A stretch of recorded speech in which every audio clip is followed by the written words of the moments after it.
Terima kasih Pak Anas, Silvi, Alden ya, Alden yang udah bolak-balik jemput aku. Aku kesini sebenarnya dari obrolan kami di Palembang bahwa ada satu produk yang dibawa oleh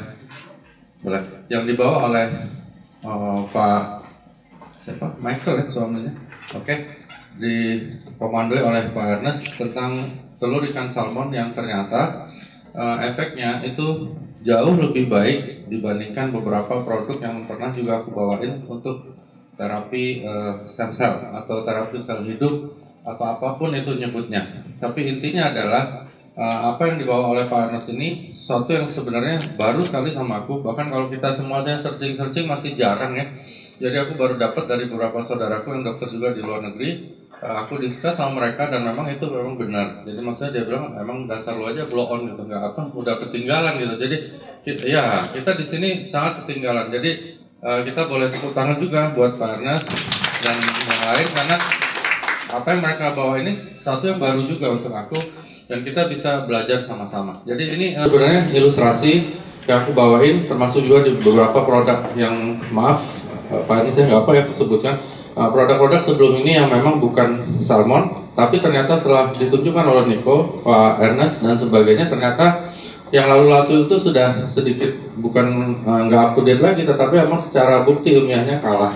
Kalah itu kan nggak bisa hanya aku bilang bahwa itu kalah dengan ini kalah dengan itu, tapi harus ada buktinya. Maksudnya ada saintifiknya dan mereka punya itu ya. Nanti mungkin Nico yang akan bawain karena dia lebih tahu sejarahnya juga begitu juga Pak Ernest. Jadi ini intinya. Kenapa kita bisa sakit dan mati? Tapi ini mohon maaf ini tidak mendahului Tuhan. Yang aku bicara ini semuanya benar-benar pure di dunia kesehatan saja. Ya, kita bisa sakit dan mati itu kenapa? Gitu. Jadi orang selalu tanya kenapa kok orang bisa sakit gitu. Bahkan ada beberapa temanku dengan begitu sombong ya mereka bilang karena dia tentara dan sebagainya dia ngerasa bahwa dia nggak pernah sakit. Tapi sekarang ada yang pernah cancer yang ganas ya, ada yang stroke dan sebagainya. So ini aku hanya bawa dengan bahasa awam saja, mudah-mudahan bermanfaat buat semuanya. Oke, next. Oke. Satu yang paling penting di dunia kedokteran yang nyebabin kita sakit dan mati adalah penuaan. Oke, semua orang akan ngalamin penuaan. Jadi nggak ada yang nggak alamin. Sebab kalau nggak tua ya kita nggak mati-mati gitu. Jadi pasti itu terjadi. Nah, penuaan ini akan membuat sel kita jadi rusak dan mati. Oke, dan di kedokteran seseorang meninggal dunia karena salah satu dari organ vitalnya itu benar-benar penuaannya sudah perfect, sudah sempurna, sehingga dia tidak bisa lagi berfungsi dan kita meninggal dunia. Jadi di kedokteran itu meninggal bukan ajal, tapi suatu proses yang akhirnya sempurna gitu. Jadi penuaan itu pasti akan sempurna, entah itu di jantung, ginjal, otak, hati, dimanapun. Nah, any place, tapi memang secara statistik lebih banyak di jantung karena itu banyak dan disebab kematian itu adalah jantung. Jadi begitu penuaan itu sempurna, misalnya di ginjal, kita mati gara-gara ginjal kita nggak bisa berfungsi lagi. Mungkin gagal ginjal kah, tumor kah, infeksi kah, apapun, perdarahan, tapi akhirnya kita meninggal. Nah itu, jadi kalau misalnya itu terjadi, maka seseorang itu meninggal dunia di dunia kedokteran seperti itu. Kalau ajal, aku itu nggak berani bicara di sini, tapi secara kedokteran seperti itu. Oke, next. Terus kenapa kita kok butuh suplemen tambahan? Sedangkan orang-orang zaman dulu kenapa dia nggak butuh? Ya banyak faktornya. Semua faktor kebanyakan dari faktor genetik bisa, dari faktor outsider bisa ya, misalnya radiasi dan sebagainya dan sebagainya. Ini, jadi ini semuanya nggak bisa dihalangi gitu. Aku bisa aja cerita-cerita di sini makanan nggak sehat yang nomor 2, padahal aku tiap hari beli juga gitu. Jadi agak susah. So ini adalah sesuatu yang memang lingkaran yang akhirnya kita pasti kena gitu. Jadi sulit untuk dihindari dan ini akan mempercepat aging, penuaan. Mulai dari polusi udara, makanan nggak sehat, minuman nggak sehat, pengawet, semua ada pengawet. Mana mungkin ada mie dibungkus begitu kita bisa makan 2-3 tahun lagi kalau nggak ada pengawetnya. Ini gitu. Jadi ini sudah nggak mungkin bisa dihindari juga. Dan ini semuanya mempercepat aging. Karena itu kita perlu suplemen. Ini 2011, yang terbaru aku lihat hampir sama, hanya yang lompat ke atas itu adalah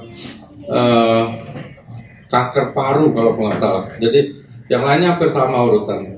Termasuk kanker payudara ini jadi nomor 6 kalau nggak salah sekarang. Jadi banyak sekali penyebab kematian. Nah inilah yang aku bilang tadi, kalau dia terjadi penuaan cepat sekali di salah satu dari itu, maka orang itu akan meninggal. Ya, jadi di bawah itu tulisan merahnya, walaupun teknologi pengobatan maju, penyakit manusia juga jadi lebih banyak. Kenapa? Ya karena itu tadi ya, karena ada polusi, terus ada faktor genetikal, radiasi nyebabin perubahan genetik. Jadi banyak penyakit-penyakit yang genetikal.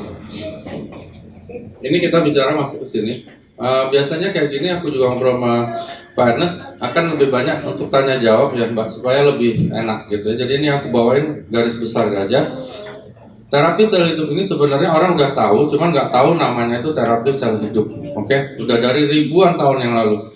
Seperti di Tiongkok, semua kaisar-kaisar dia makan plasenta, dari manusia pun, dari binatang pun, itu semua dikumpulkan.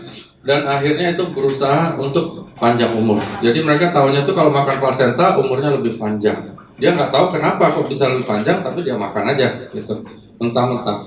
Nah jadi itu memang hanya boleh dimakan oleh kaisar-kaisar. Ada di beberapa produk, termasuk produk yang lain aku bawain, ini memang ditonjolkan. Jadi plasenta itu dianggap bahwa itu bisa memperpanjang usia. Ini terapi stem cell. Ini dibawa beberapa perusahaan bahwa ada injeksi plasenta dan sebagainya dan sebagainya. Ini ada di beberapa perusahaan lain, mereka juga memakai ini dan ini memang benar. Jadi injeksi plasenta itu yang paling top itu ada di Switzerland. Lalu pemindahan stem cell, penyimpanan tali pusat, injeksi di salon-salon, dan penyimpanan stem cell dewasa. Ini terapi stem cell yang ada, tetapi sekarang sudah sulit dilakukan. Kayak yang paling atas ini terlalu mahal dan harus antri ya, plasenta di Switzerland. Pemindahan stem cell itu sakit benar. Penyimpanan tali pusat sudah mulai ditinggalkan karena bank-bank plasenta sudah mulai tutup. Orang jarang mau simpen karena mahal sekali. Di salon-salon ya namanya, ya mohon maaf ya, seperti ada banci-banci nyuntik itu kita agak ngeri juga gitu, karena mereka bukan orang medis. Dan penyimpanan stem cell dewasa juga mulai ditinggalkan karena terlalu mahal. Okay.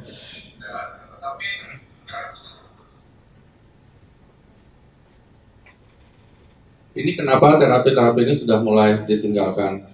Nah terus mulai masuk ke era yang baru ya. Semua dunia kedokteran ini ngikutin tren. Jadi nggak bisa lagi zaman sekarang misalnya kita pakai Nokia 3310, orang nggak mau pakai lagi. Orang cari sekarang sudah Android dan sebagainya. Oke. Di dunia kedokteran juga begitu. Kenapa akhirnya orang mencari atau menemukan terapi sel hidup? Jadi gini, stem cell itu adalah sel yang pertama kali muncul dalam kehidupan kita. Jadi waktu ada janin nih, sel sperma dengan sel telur ketemu, maka sel yang pertama terbentuk itu namanya stem cell. Oke, itu harus dimengerti dulu ya. Apalagi di sini katanya leader semua. Stem cell itu adalah sel induk dari manusia, hewan, apapun itu yang bersifat istilahnya mamalia. Jadi begitu dia terbentuk itu ada namanya stem cell. Nah, stem cell ini ngumpulnya itu dipercaya ada di plasenta. Oke. Tapi setelah aku baca produk kita, ternyata lebih dari itu ya. Ternyata ada juga yang itu ya Pak Ernest, yang aku baca adalah ada juga di dinding ovarium dan lapisan dalam ovarium dari salmon. Jadi itu yang aku nggak pernah tahu ya. Jadi dengan kenal Pak Ernest aku harus belajar lagi. Dan itu kita perlu untuk belajar karena kedokteran selalu berkembang ya. Nggak bisa dulu cuma ronsen-ronsen, sekarang kan udah ada scan, ada MRI seperti itu. Nah, jadi ini pengertiannya aja. Nah, ketika stem cell ini sudah mulai bisa bekerja, dia membentuk sel-sel lain. Itu namanya diferensiasi. Oke. Jadi stem cell ini sel induknya. Apa ya, kalau kami bahasa Palembang itu moyangnya gitu ya. Nah, jadi dia terus berubah. Dia bisa berubah. Jadi stem cell ini seperti kartu joker kalau kita main kartu. Oke, dia bisa menjadi apa saja, tapi dia bukan milik siapapun. Oke, dia berubah jadi mata, tulang dan sebagainya, akhirnya lahirlah seekor binatang atau seorang bayi. Oke. Sayangnya 18 tahun kamu, aku, Pak Ernest dan sebagainya, dia akan berhenti bekerja. Jadi sebagian besar stem cell itu nggak kerja lagi, akhirnya terjadi namanya aging. Oke. Jadi orang 18 tahun lewat dia pasti aging. Siapapun dia, apapun dia gitu. Jadi dia pasti mulai ada penuaan. Nah ini ibarat kata ada satu ibu, dia ngelepasin anak-anaknya ke lapangan, ada yang jadi mungkin dokter kayak aku, ada yang jadi sarjana dan sebagainya. Nah itulah sel-selnya, ada sel jantung, sel ginjal, sel otak, sel hati dan sebagainya.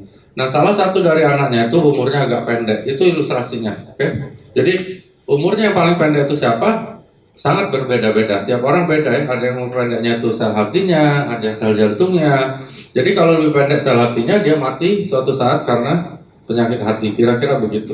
Nah itulah namanya aging dan menuju ke kematian. Jadi penuaan ini menyebabkan penyakit degeneratif. Degeneratif itu artinya penyakit yang mundur. Karena ada sebagian yang sudah mati, oke? Seperti stroke, jantung, koroner, Alzheimer itu pikun ya. Diabetes, mellitus, kelumpuhan dan sebagainya, dan akhirnya berakhir dengan death atau kematian. Diabetes mellitus ini sebenarnya suatu gangguan penyakit yang akhirnya menyebabkan kematian bukan karena diabetesnya tapi komplikasinya. Nah terus apa gunanya gitu? Terapi sel hidup ini tujuan utamanya, ini inti-intinya karena ibu-ibu, bapak-bapak kan leader semua. Terapi sel hidup ini intinya adalah dia akan mengaktifkan kembali stem cell kita yang tidur tadi ya, yang waktu 18 tahun. Dia diaktifin lagi. Dengan aktifnya stem cell tadi, maka pasti akan terjadi pembalikan proses penuaan. Beda dengan produk anti-aging. Anti-aging itu adalah produk untuk memperlambat penuaan. Oke? Misalnya gini nih, ilustrasinya ada mobil nih. Kecepatan misalnya 100 km per jam menuju ke arah timur. Oke? Timur itu anggaplah penuaan. Nah, kalau namanya anti-aging, itu kecepatan itu diperlambat jadi 80, 60 begitu, oke? Nah, terapi yang dilakukan untuk terapi sel hidup ini termasuk dengan produk kita adalah terapi kontra-aging. It's not anti-aging, oke? Kontra itu artinya dia dibalikkan ke arah barat, oke? Jadi dia akan balik. Kalau ibu minum produk kita ini, maka usia biologis kita itu akan balik. Bukan dihentikan atau dilambatin penuaannya, tidak, tapi dibalikkan. Jadi kita balik lagi ke belakang. Kalau ibu sekarang umurnya misalnya X, maka dengan terapi ini yang rutin dan benar dosisnya, ibu bisa kembali 15-20 tahun lagi ke belakang. Gitu kira-kira, ibu. Jadi sudah kontra aging. Mau ya bu? Ibu mau nggak bu? Ya, kadang-kadang gini Pak Ernest, orang bilang apa? Kita dinasihatin harus hidup baik, ya nggak? Jujur, nolong orang lain supaya cepat masuk surga ya. Tapi ada yang mau duluan masuk surga? Gitu. Gak ada yang mau ya. So, jadi usia biologis kita misalnya 50 tahun, kalau dengan terapi dengan produk kita ini, dia bisa mundur sampai usia biologis kita sekitar 30 sampai 35 tahun. Itu pasti. Maksudnya di kedokteran, jangan dibawa-bawa ke atas. Kalau kita lakukan pasti. Jadi bagaimana kesehatan kita semua 15-20 tahun yang lalu, itulah yang akan kita dapatkan dengan terapi ini. Makanya aku lihat Pak Ernest juga bikin paket Diamond ya Pak. Itu pas 6 bulan ya, kalau nggak salah ya Pak. Jadi kalau minum 2 saset hari. Kenapa? Ya itu memang dasarkan ini ya. Jadi itu tujuannya. Nah ini standarnya. Aku bikin ini nggak disuruh Pak Ernest, jadi ini sudah lama, ini emang benar. Dan yang dilakukan Pak Ernest dengan produknya, dengan paketnya yang Diamond itu emang benar, bahwa memang harus 6 bulan gitu. Jadi cuman produknya beliau yang dibawa oleh Pak Ernest dan suaminya Sylvie, itu ternyata nilai dari kemampuan mengaktifkan stem cell-nya itu jauh lebih tinggi dibandingkan plasenta rusa, bahkan plasenta manusia. Itu yang aku sangat terkejut ya, karena beberapa acara aku selalu bawain tentang plasenta rusa dan manusia. Jadi hanya compare antara dua itu aja. Tapi ternyata ada yang lain ya, ada yang lain dan benar gitu. Maksudnya ada balai POM-nya, ada patennya ya Niko ya. Jadi paten dengan BPOM beda. BPOM itu hanya didaftarkan di Indonesia dan diakui oleh balai POM. Paten itu nggak bisa dikeluarkan oleh siapapun, hanya oleh institusi tertentu yang memang kompeten untuk mengeluarkan itu. Itu pengertianku kalau nggak salah loh Pak Ernest. Bukan Pak Ernest bilang ya, tapi itu pengertian kami di kedokteran. So, kalau ada sesuatu produk dipatenkan, misalnya nih, Promah kita patenkan bahwa dia memang bisa mengurangi asam lambung, itu harus ada institusi yang mematenkan, bukan balai POM. Jadi apa yang didapatkan oleh Pak Ernest bersama produknya ini adalah sesuatu di atas ya, beyond dari BPOM ya. BPOM aja sudah ada. Ada beberapa produk nggak ada BPOM-nya. Jadi kalau nggak ada BPOM-nya, kita nggak tahu apakah itu benar isinya itu. Kan itu dulu. Isinya aja nggak benar, gimana efeknya gitu. Tapi itu pengertianku aja setelah bertemu dengan Pak Ernest dan sebagainya. Terus pilihan kita pengen muda dan panjang umur. Mau Bu? Oh iya. Jadi kalau nggak pengen muda, nggak pengen panjang umur, nggak usah minum. Gitu. Jadi nggak usah minum, maksudnya ditawarin Pak Ernest, nggak mau lah, gue pengen cepet tua, gue pengen cepet mati, ya itu pilihan. Itu kan pilihan. Jadi kalau aku pilih, aku pengen begitu gitu. Jadi kalau ibu mau, ya ibu minum. Kalau enggak, ya nggak apa-apa gitu. Maksudnya itu semua pilihan. Tapi ini benar ya. Jadi kedokteran terapi style hidup itu memang benar, Bu. Jadi bukan dikarang-karang atau aku ngomong gini, enggak. Ibu buka Google, YouTube, semua akan menyatakan seperti itu. Hanya ini pengertian yang standar untuk leader, untuk teman-teman yang member, supaya mereka bahasa awamnya ngerti gitu. Sebab kalau udah terlalu kedokteran orang nanti pusing. Nah, terapi yang kita lakukan melalui produk kita itu adalah dengan oral. Oral itu maksudnya iya, tapi nggak diminum, kata Pak Enak, bagusan di bawah lidah. Itu benar juga, karena di bawah lidah itu dia langsung masuk lewat pembuluh darah, jadi tidak kena asam lambung sama sekali. Itu tujuannya. Oke, terus ini gimana caranya? Nah, ini buat member-member nanti lah, kalau yang mau gabung. Jadi jangan suruh beli satu box lah, nggak bisa, nggak ada guna. Nanti dia malah marah ya, karena kalau dia beli satu box nggak mungkin, sebab detoksifikasinya aja belum lengkap. Jadi belum nyampe ke situ dia udah marah duluan. Jadi kalau lu beli diamond deh kan begitu. Jadi karena itu harus 6 bulan gitu. Nah kalau 6 bulan kira-kira nggak ada apa-apa, baru lo boleh marah kan begitu. Aku yakin 6 bulan minum itu nggak mungkin nggak ada efeknya. Pasti ada efeknya. Mungkin bukan 6 bulan sih, 6 jam, 6 hari kalau dia memang recovery-nya bagus akan terasa gitu. Jadi pertama detox dulu. Detox itu maksudnya semua racun dalam badan dibuang. Kadang-kadang orang nyebut detox nggak tahu detox maksudnya apa. Jadi kadang-kadang gini, ada minum suatu produk terus tiba-tiba terasa ada enak ya. Kita harus tanya dulu, maksudnya kita harus koordinasikan dulu dengan orang yang lebih ngerti. Ada beberapa orang yang sok tahu gitu karena jadi begitu udah enak, wah ada apa-apa itu detox, tiba-tiba orangnya mati repot juga. Jadi kalau ada apa-apa jangan begitu. Jadi ditanyakan dulu. Pertama harus kita begini. Aku sama teman-teman kalau misalnya ada orang yang pengen beli, aku harus minta dulu medical record dia yang lama. Aku biasain begitu sih. Kamu pergi dulu deh ke Prodia kayak ke Pramita kayak atau apalah terserah bikinin. Setelah dia check up, suruh dia pegang itu, disimpan maksudnya hasilnya, oke? Simpan di rumah, baru kita lakukan ini. Misalnya sekarang bersama SOP 100, oke, hajar pakai itu. Periksa aja gitu. Kalau aku 100% yakin, periksa aja. Tunggu kira-kira 1 bulan, 2 bulan, bahkan 1 minggu, 2 minggu. Kalau dia nggak ada penyakit yang berat ya, Pak Ernest ya, jangan yang udah terpapar udah apa. Periksa lagi pasti hasilnya bagus. Jadi kita ada evidence dan ada basic evidence-nya karena ini hasilnya gini.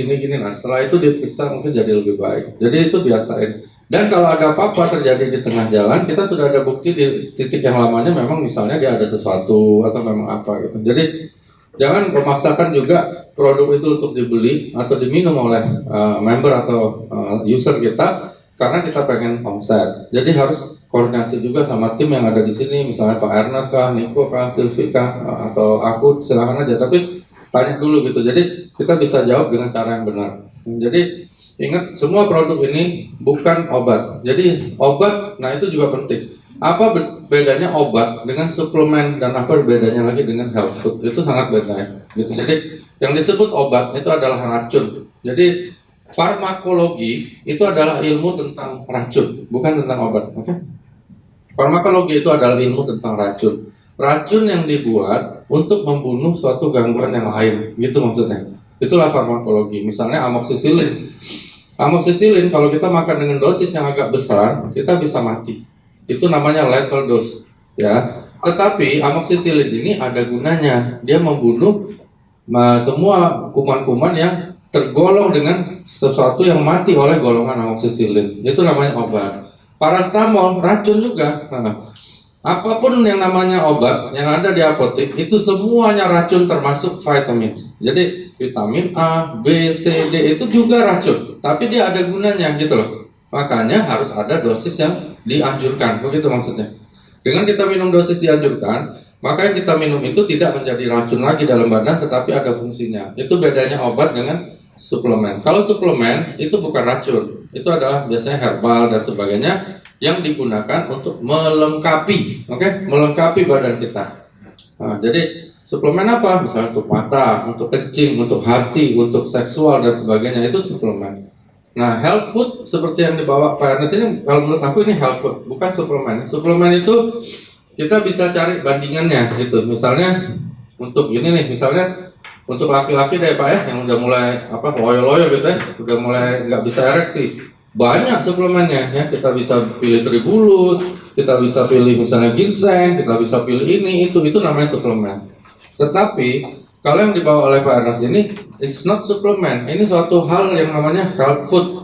yang menyebabkan semua sistem dari stem cell dan perbaikan tubuh kita itu naik gitu. Jadi sulit cari bandingannya. Oke? Itu bedanya. Ini kesimpulannya. Jadi terapi sel hidup itu adalah, menurut ada beberapa perusahaan yang juga bilang revolusi kesehatan. Aku setuju. Ya, karena revolusi itu artinya kan ada sesuatu diruntuhkan, dibikin yang baru gitu ya. Nah, mudah-mudahan negara ini nggak revolusi. Ini cuma kesehatan aja. Nah, terapi sel hidup adalah satu-satunya terapi yang bisa memproduksi sel-sel baru. Yang lain nggak ada.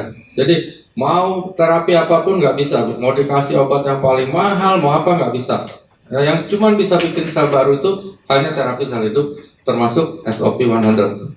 Sama seperti kita baru lahir, dengan cara mengaktifkan kembali sel induk kita sendiri. Jadi bedanya dengan transplantasi dan sebagainya, misalnya ada orang jantungnya rusak atau hatinya rusak, kayak Pak Dahlan Iskan, itu kan ditransplantasi, diganti hati orang lain, dimasukkan untuk ganti fungsinya.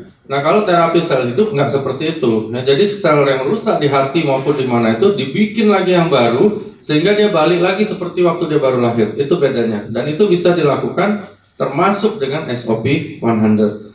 Kemampuan SOP ini yang aku lihat, yang terus terang aku terkejut, Sylvia, saya karena aku kiblatku bukan ini tadinya, ya, kiblat aku ke plasenta. Ternyata angkanya yang ditunjukkan Niko itu memang benar gitu loh. Jadi itu 7,5 ini ya. Jadi itu jauh lebih tinggi dibandingkan rusa 5, sekian, manusia malah 4, sekian. Jadi itu menunjukkan kecepatannya. Jadi gini ilustrasinya. Kalau kita pakai SOP 100, misalnya nih, kita makan satu, maka yang diperbaiki mungkin ada 7 miliar sel, begitu kira-kira. Okay? Kalau kita makan plasenta mungkin 5 miliar sel. Kalau kita pakai injeksi plasenta manusia itu 4 miliar sel. Misalnya begitu. Jadi kalau kita minum itu, berarti kita lebih cepat lagi menjadi muda kembali ke belakang. Maksudnya itu logikanya. Jadi kenapa kita nggak pakai gitu? Kalau ada yang lebih cepat ya pakai yang lebih cepat, minus gitu logikanya. Kalau ada pesawat ya naik pesawat, ngapain naik beca? Nah, kira-kira gitu. Jadi ini intinya terapi sel hidup adalah membalikkan proses penuaan. So this is contra-aging. Ya, jadi contra-aging itu maksudnya dibalikkan lagi ke belakang. Berapapun umur kita sekarang akan dibalikkan ke belakang, Ibu. Itu garis besarnya. Aku biasanya hanya begini. Kalau untuk video dan sebagainya lebih enak. Habis ini silahkan mau tanya apa aja, terbuka. Pak Ernest bilang akan banyak yang tanya, aku akan jawab sebatas kemampuan aku. Kalau aku nggak bisa, aku tanya yang lebih pintar. Oke, thank you Ibu, Bapak-Bapak, Pak Ernest silakan.